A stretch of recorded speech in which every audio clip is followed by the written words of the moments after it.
Welcome everyone. Let's begin our lesson for today by going over the learning goals and success criteria. First, what are we learning?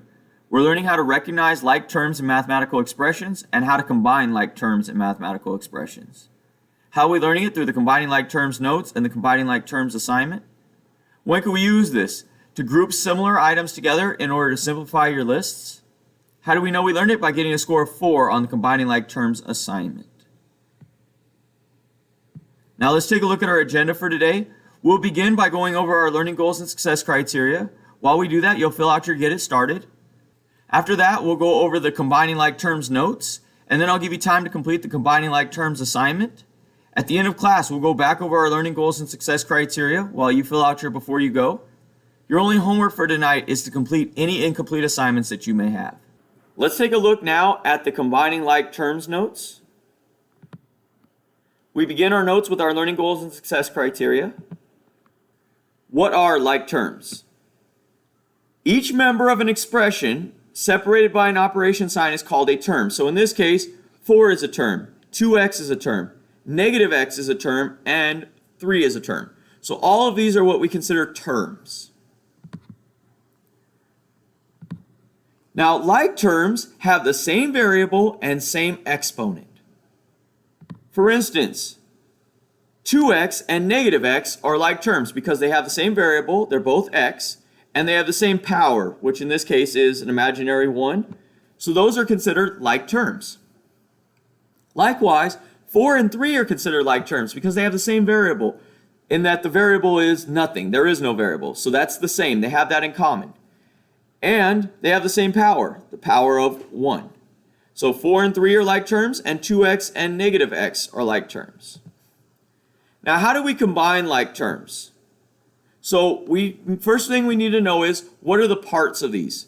So the number in front of the variable is called the coefficient.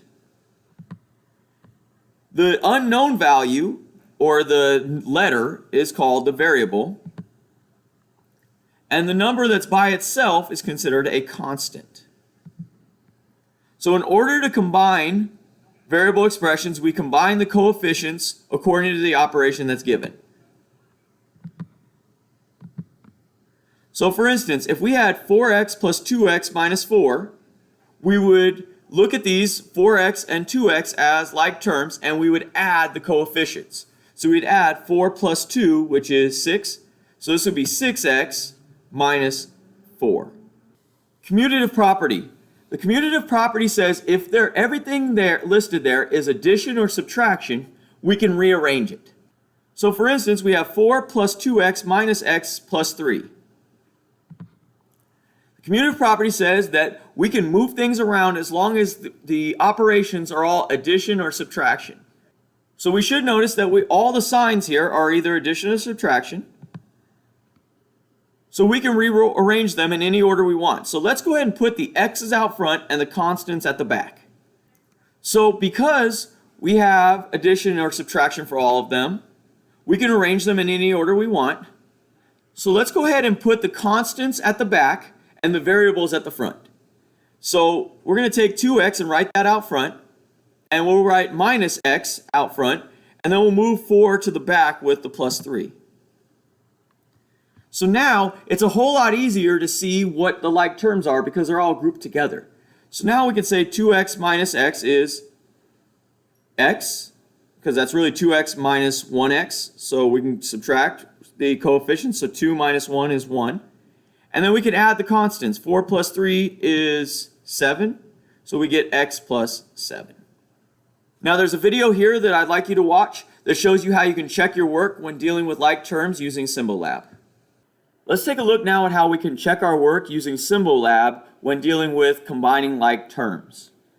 So let's say we were given something like this: 2x squared minus 4x plus 6x minus 2. So we're asked to combine like terms. We're going to go ahead and click Go. And notice now if we scroll down, they combine the like terms here. We have 2x squared minus 4x plus 6x minus 2. It says add the similar elements. So it tells me which ones I'm going to combine. Negative 4x and 6x, and I get 2x. So it should end up being 2x squared plus 2x minus 2.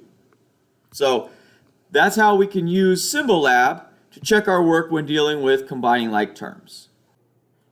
Let's talk now about how to access your assignments on IXL using SBLink.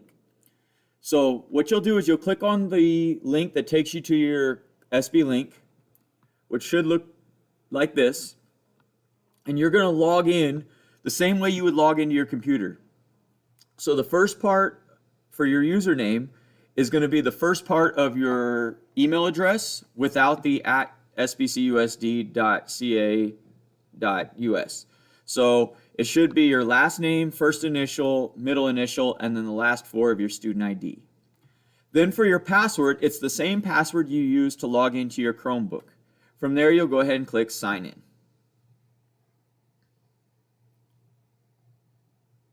And it should take you to a page that looks kind of like this. You're going to go find the link that says IXL, which is right here.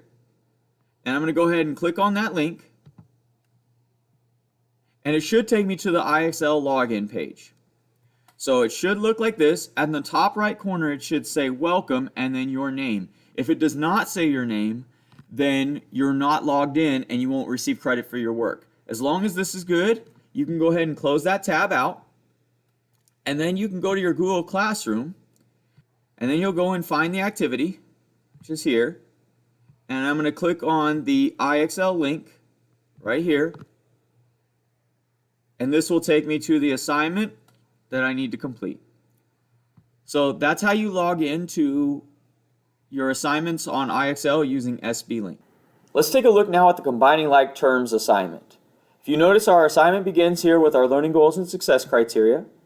If we scroll down, there's a link that'll take us to SBLink so that we can log in and access IXL. Once you've logged in, come back to the Google form and click on this link here. And that'll take us to a page that looks like this. And it's asking us to combine like terms. So the way we look at it is, do they have the same variable and the same exponent? Well, in this case, the variable is both n, and they're both to the first power, so we can go ahead and add the coefficients. So 5 plus 4 is 9n. And then we hit submit. If we notice, my SMART score went up, and it sent me to another question. So again, I look here, I got G, G, and G. So all the same variable, all the same exponents, so I can just add and subtract the coefficients. So 3 minus 1 plus 9, so 3 minus 1 is 2, plus 9 is 11. So 11G.